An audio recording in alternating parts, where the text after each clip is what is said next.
Hello and welcome. My name is Rachel Coletta. I'm a psychic intuitive and energy healer.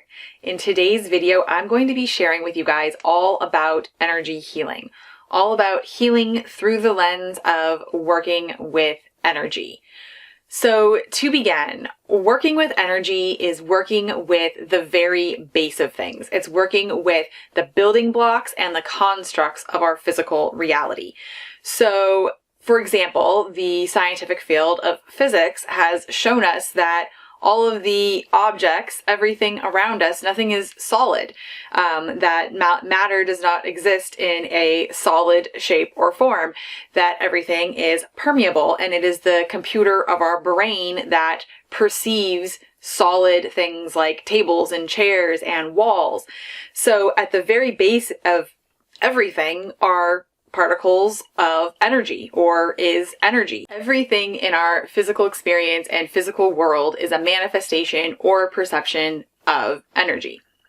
When we experience dis-ease or disease or illness, there's always an energetic root or core that is the catalyst or the underlying factor. So when we're talking about healing, when we're working with energy, we're just going directly to the root of what is showing up in our manifested physical reality, which I think is so effective and so cool. So how does this work? Let's talk about it in a little more detail about energy. The truth of our soul, of who we are, is wholeness, perfection, and light. And this is our higher self, what's often termed as the higher self, or some factions call it the God self or the goddess self, which is really just the disincarnate aspect of our soul that remembers who and what it is. And not who and what it is in relation to the human egoic perception of our identity, but who it is, where it came from, beyond the human experience. So energy signatures accumulate in our energetic system. And our energetic system encompasses not just our physical body, but also our aura and our out-of-body energetics. So energy signatures accumulate that can feel out of resonance when this truth of who we are becomes forgotten or buried. So how does this happen? The truth of who we are. How do we forget who we really are when we're here in this human experience? Part of our incarnation process involves some deliberate forgetting so that we can really root and ground into this physical reality and have a human experience, because there is so much value in having a human experience. So that is, there's some level of forgetting that's inherent in the process of humaning. But when we really get bogged down is when these two things happen, when these energy signatures accumulate due to unhealed trauma that's being held in our system, or as a result of subconscious or unconscious conclusions about our experiences. So there might be an experience that happened and we tell ourselves a story about why that happened and what it means about us that is not true. So when we accumulate these thoughts and beliefs and patterns that are not in alignment with our soul's truth, this can show up in our physical reality. It manifests as density and heaviness and stagnation. So if you're feeling stagnant, if you're feeling dense, if you're feeling heavy, if you're not feeling ease and lightness as you are moving through your human experience, that's a great indication that there's some stuff there that's looking to be witnessed, cleared, and healed. Other indications could be that you're feeling flawed or stuck or really bogged down, and eventually this heaviness and this density can and will manifest as physical illness if it is not addressed. So this thing that we call healing, what is it? Let's begin by dispelling some myths and talking about what it is not. Healing is not about fixing something that is broken or wrong. Healing is also not about getting rid of something that you don't want. Both of these approaches actually operate off of this flawed premise that there's some sort of separation between you and your light and your perfection and your wholeness. And that could not be further from the truth. It is always there. It is always flowing through you. It is always at the core of your being. Any perception of separation is actually only a judgment.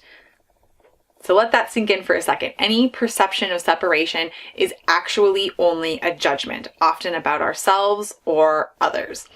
At its very base, healing is deeply attuning to your power and your light as a divine being. It's bringing through or opening ourselves to this aspect of us who knows and has never forgotten. It's knowingly and consciously embodying this frequency that is always emanating from the core of your being. So if you might be wondering, how do I connect to that aspect of myself? I'm not really sure how to go about it. I would like some practical steps to do so.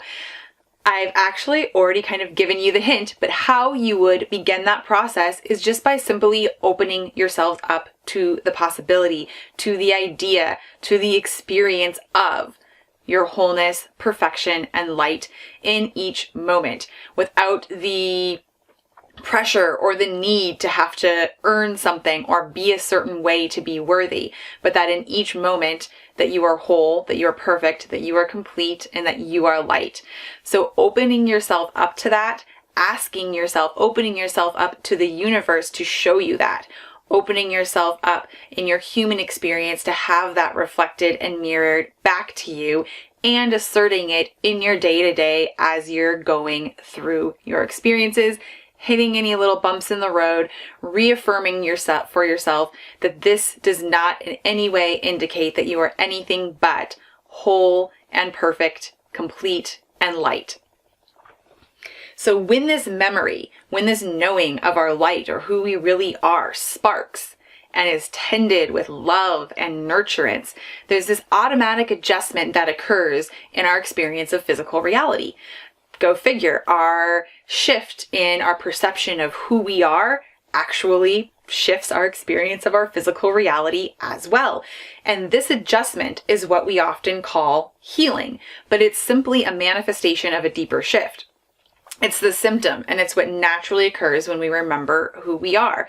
So you can think about this as well when it comes to like the placebo effect. If someone believes that they're receiving something that is restoring them to wholeness, then there's this placebo effect where even if they're not receiving the actual medicine, many people will still get well. In fact, so many people will still get well that in scientific experiments, they work on really hard on trying to do double and triple blind experiments so the placebo effect doesn't mess with their results because it is so strong. And I think that that's such a fascinating and easy to recognize example of how this works. So let's go into a little more detail here about this remembering who we are. So practically there's two aspects to this remembering, and the crux of this is shadow work.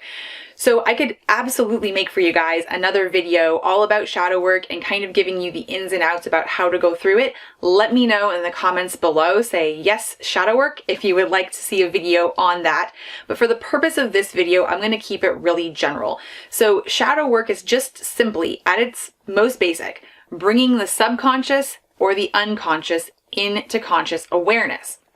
So there's two ways that we can do shadow work, or two types of shadows that we can call into our conscious awareness through shadow work. The first would be shadow work that involves bringing unhealed wounds, trauma, pain, or suppressed emotions into the light of awareness for witnessing, for love, for release, transmutation, for understanding, for compassion. This isn't bringing things that we don't like about ourselves into conscious awareness so that we can berate ourselves harder. It's bringing these things up so that we can give them the love and the compassionate witnessing that they are asking for.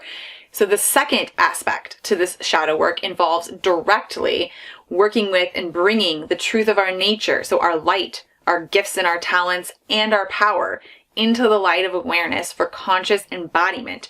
So there's two types of shadows here that we can relegate to our subconscious or our unconscious. It can be parts that we find unsavory about ourselves or about our experience, and it can also be our power and our talents and our lights that we found scary. At some point in time, we have felt that those are not safe to express. There could be past life experiences that are coming up and playing a role, but most often there's always going to be some sort of root in our own experience in this incarnation that is reinforced or that has set the stage for us to push that into the shadow as well.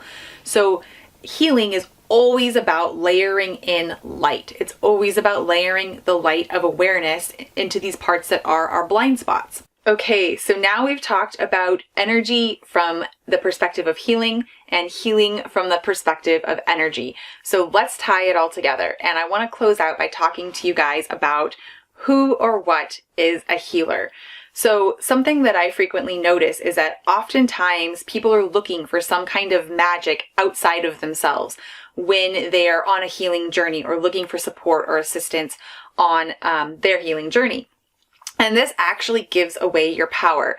So I just want to say flat out here, we are all uniquely suited to be our own best healer. There are absolutely meditations and practices and exercises that you can do, approaches that you can take to help really facilitate this opening of awareness into our subconscious and our unconscious to allow the things that are ready to be witnessed and integrated or transmuted to percolate or sift up into our awareness. So I'd love to share some of those practices or exercises with you guys. Like I mentioned in a video on shadow work, if that interests you, let me know in the comments below. But by definition, our shadow is our subconscious and our unconscious. It's a blind spot. So although we are all uniquely suited to really be the custodians of our own healing journey, sometimes being the custodian of your own healing journey means asking for support or help or assistance when it comes to our blind spots. There are times where we can get stuck in patterns, whether these are thought patterns, these are emotional patterns, these are patterns of action, of how we show up in certain circumstances, where that pattern sort of ticks the switch that flips us into unconscious mode, and it becomes particularly challenging to recognize these blind spots.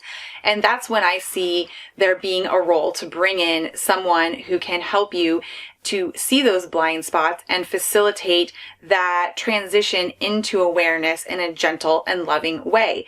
So a healer really is a seer. It's someone who's able to see you. It's someone who's able to be a mirror for you, not only for any pain or trauma that might be there, but also for your light and your gifts and your talents and your perfection.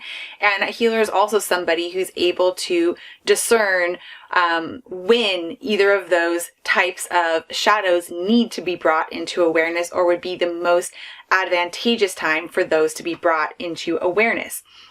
And again, to be able to do that with gentleness, with love, with support, with compassionate witnessing, and help assist that facilitation of the transition from the subconscious and the unconscious into the conscious.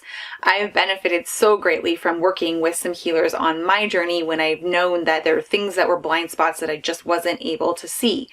But just because that there are times where we might not be able to see certain blind spots, that does not mean that we are not uniquely suited to be our own primary healer on our healing journey, or on our journey to our alignment and our remembering of our own perfection, wholeness, and light. From the bottom of my heart, thank you so much for being here with me today. I sincerely hope that this information is helpful for you on your healing journey, on your journey of remembering. Please let me know in the comments below if this has shifted your perspective of healing, this has led to any ahas or breakthroughs. I'd love to hear your experience below in the comments. If you liked this video, don't forget to give it a thumbs up. And if you've not already, make sure you hit subscribe. Hit the subscribe button down below the video and hit the bell button next to it so that you can get notified anytime I share a new video. All my love to you guys. Until next time, bye.